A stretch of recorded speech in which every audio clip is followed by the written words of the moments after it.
Yo guys, this is your boy Edizon joining you with another video. Welcome back to the channel. Today we're gonna do a quick tutorial video for anybody who wants to record. Today we're gonna take a look at a program called Reaper. So this video is a tutorial how to record tracks with Reaper. I'm still evaluating. It's gonna ask you this. You can import the license key. You can kinda like buy it if you like, and kinda like donate them money. Maybe someday I'll do this. But I'm still evaluating. So you add tracks here by pressing Ctrl T. You can press here record and here record. It just starts recording like that. Easy. You could save it, but we go like this. First, you need to check you're using the right audio device. Go options and preferences.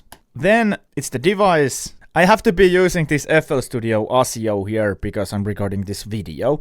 But you would choose your respected audio interface you have bought and plugged into your computer. So in my case it's Yamaha Steinberg USB Audio. This is what I would be using. These settings can be left to default settings, and this is important, ASIO configuration. You want this to be as low as possible to have the least amount of latency. This is 6 milliseconds. This is pretty good setting. I'm using most often when recording 128. If I have complex project which has more plugins in it, I might have to use something like 192 so the recording doesn't start crackling or like stuttering or something like this. The program can start glitching if it's too complex and you use too low of a latency setting. So we go 128. That's gonna work with most of you. Higher settings are for mixing, mastering, doing this complex automation stuff. It's just basically the buffer length so your CPU have more time to process the sound. 128 we go like that. Yeah, and I need to be using FL Studio Audio. With FL Studio Audio setting, the lowest I can go is 256. You see how many milliseconds? It's 256.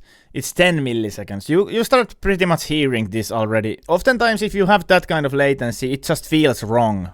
But we can always tweak and move the words, and we can phase align them if you didn't have the perfect time feel and perfect rhythm feel. I do it like this personally because I'm doing this video. Okay. And then, yeah, I can go back with this. Delete that track, pressing delete. So Ctrl T would add the track, or second mouse button, insert new track. That's gonna be the recording track. Okay, I can start monitoring it by pressing here. Blah, blah, blah, blah, blah, blah. I have little bit of a latency. That latency easily turns me a little bit off always. So this is not gonna be easy for me to do this video, but what I'm just demonstrating is how you can go about it. That's why you have to have low latency when recording. So this program has this very nice feature where you can just drag and drop the audio file. Let's say your producer made this background for you to sing. You can just drag and drop. I have this audio file readied here. I know the file will be 116, so put the tempo first, correct? And then drag and drop the file here. Ignore tempo, like that. So now it's gonna line up pretty good, I think. Oops. You can double click here. Boom, it's gonna go to the beginning. Here you can put the metronome on.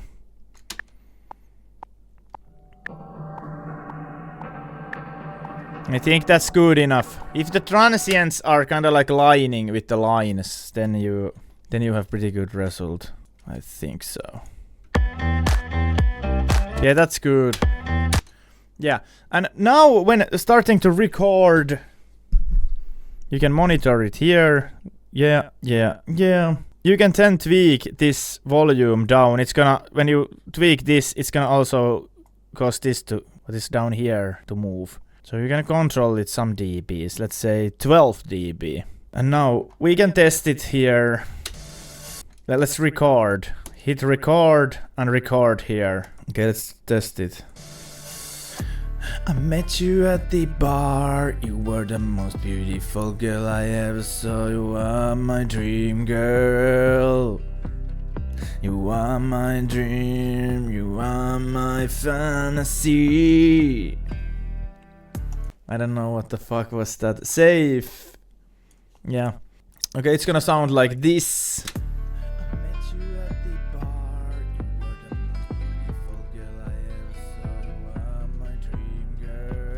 But my signal quite isn't as high as I hoped. So I could just put a little bit more volume. I could even hear myself a little bit more. Let's see, like this. Blah, blah, blah, blah, blah, blah, blah, blah, blah, blah, blah, blah. That's one way to go about it. But I think there is a better way. Just go here, then FX, add Reaper compressor. Here, this, add, and then compress it. Let's go 3 to 1. Basically like this. Can go like this. Comp.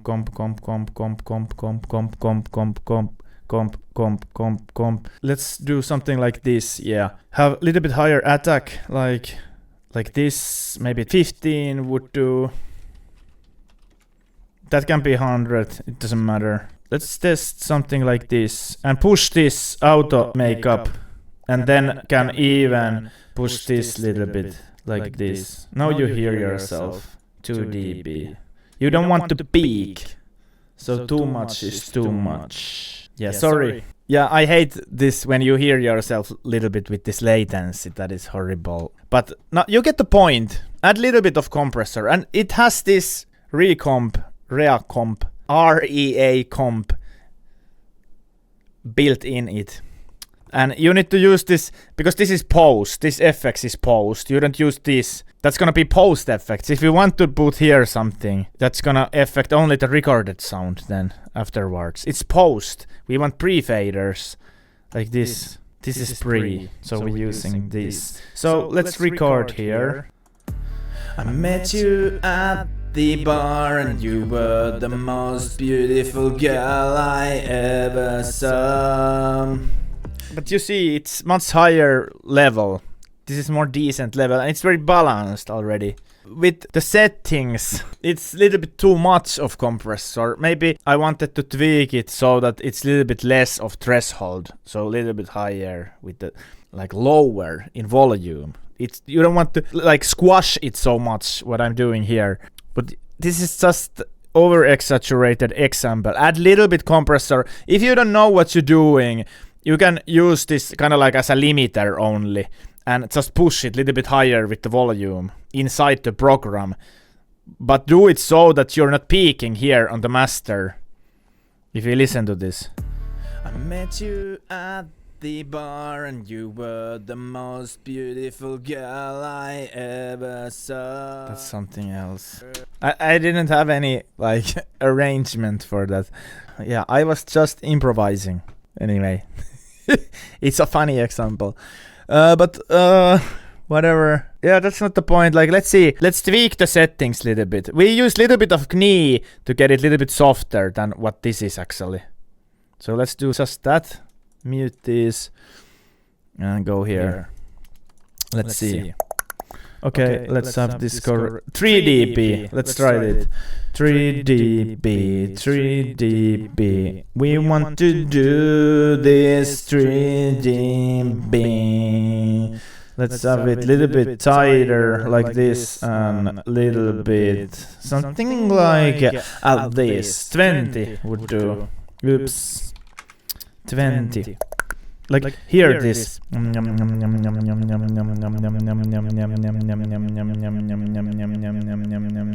Little bit more attack. What's happening here is that it's giving more time for the transient to get through. And then you get more of that, like what I was doing there.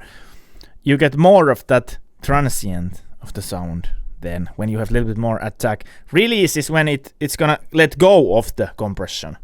So if you get this rhythmically correct, it's gonna sound very nice. Most of the producers cannot get this right. This takes years to be good. That's why it's better you just record and let us professionals do that thing.